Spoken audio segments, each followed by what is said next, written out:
Hello everyone and welcome back to the next chapter of Crater Lake. So we're going to continue, we're on chapter 9. So, the kitchen is at the centre of the building, but down a flight of stairs like my room was, as though it's in the basement. I hold a door while everyone piles in, takes one last look behind us before I pull it quietly closed. Food! Says Chet, gleefully grabbing a baguette and some apples from a corner. Weapons! Max says, grabbing a rolling pin, a frying pan and a potato masher.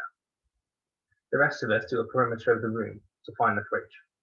At the very back, down another set of steps, is a huge metal door. This must be it, I say. I hope it's not full of dead bodies. Then I say, jokes, as Katja and Adrian look horrified. It would be a waste of good alien hosts to kill people. I pull the handle and heave the door open. The cold instantly blasts me in the face. It feels so good that I don't even care about the horrid smell of the cold meat inside. Inside is a small room lined with shelves holding giant tubs of butter. Well, not butter, that cheap stuff that's supposed to taste the same as butter but blatantly doesn't. There are rows of 2-litre bottles of milk, stacks of ham, piles of cucumbers and salad stuff. Basically, a ton of food, and it's awesomely, refreshingly cold. Everybody in. I check the door to make sure it opens from the inside as well as the outside, while they all rush in through the door. This is fabulous. Adrian presses her face against the shelf. Katja lies on the floor, stretching out across the fridge so that her fingertips touch one side and her toes touch the other. Chet sinks to his knees and tears into a baguette, alternating a mouthful of bread with a mouthful of apple. Then he opens the crate of butter and starts scooping it out with his fingers. You'd think he hadn't eaten for a week.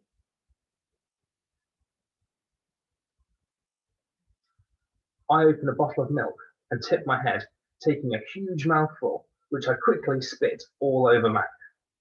Gone off? He asks. Just a bit. It was lumpy and I say. I guess they've not been keeping their refrigerated supplies in order. And that's a good sign then. Hopefully they won't come in here. Adrian's cheeks are pink in her pale face.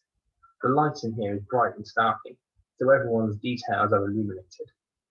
The short foot of Big Mac's blonde hair, the graze on Chet's arm that surprisingly I haven't heard him complain about even once. The knuckles and the sparkle in Katja's eyes, and a little nest of random belongings tucked behind jars of mayonnaise under the deepest shelf in the corner of the room.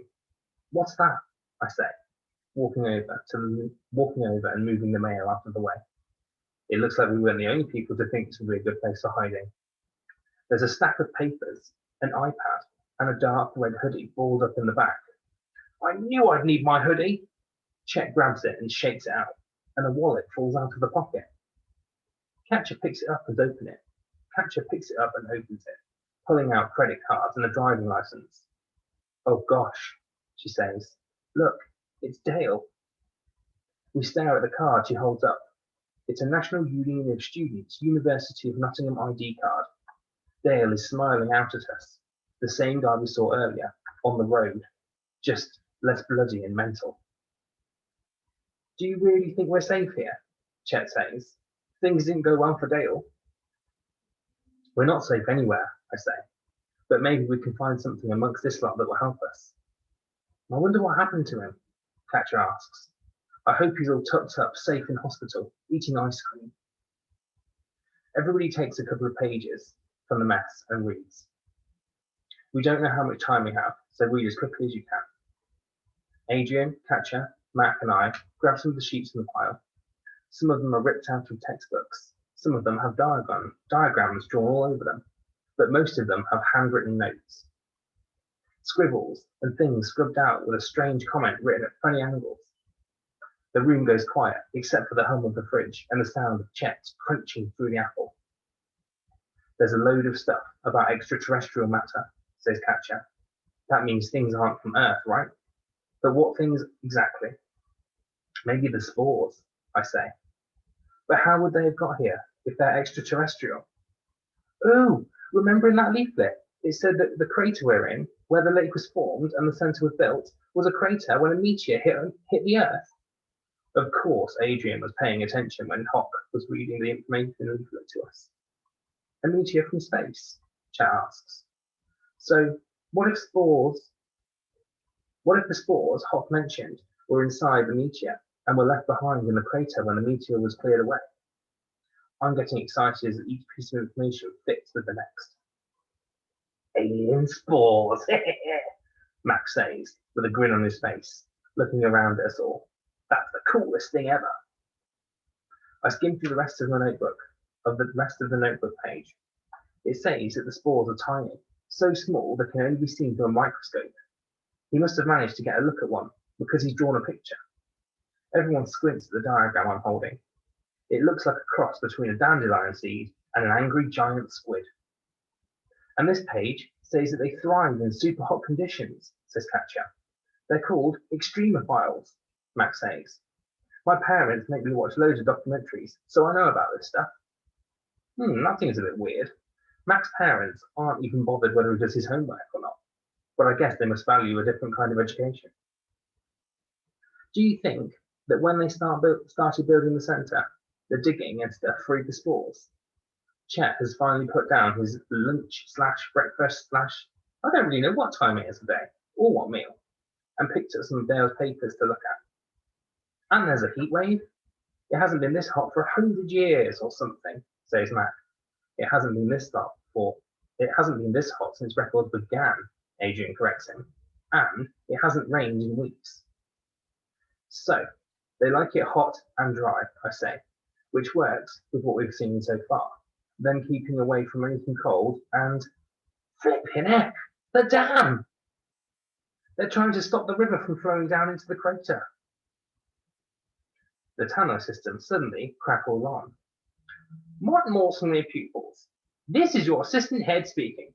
It seems you ignored my instructions to stay in your rooms. This is unacceptable behavior. Those of you in hiding, I will give you another chance to come to me and surrender. Whatever the rogue group of naughty children have told you, believe me, it is in your best interest to do as you are told.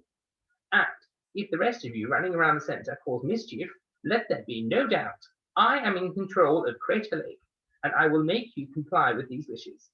You have 15 minutes to come to the main office and give yourselves up, or there will be severe consequences. The clock is ticking. She sounds really mad, Katja says. What if she finds us? I've been thinking about that, I say, as I shove Dale's notes into my pocket of the hoodie, ball it up and squash it into my backpack. Surely we need to keep looking at those pages, Adrian says. Why are you putting them away?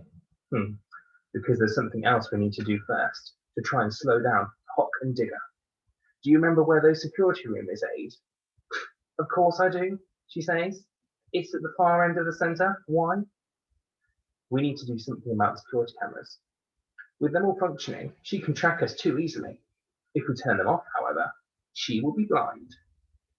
Mac pulls his cap back on. Good thinking. Mac for duty. Let's go. It was getting too cold in here anyway, Katja says, retying her shoes. Ready then? I ask. Let's go. As fast as we can. And that's the end of another chapter. We are now on to chapter 10, called The Hacker. Chapter 10 is a much longer chapter, and it will be the last chapter that we can read before half term. So, hope you're enjoying Crater Lake so far, and I will see you in the next video. Goodbye.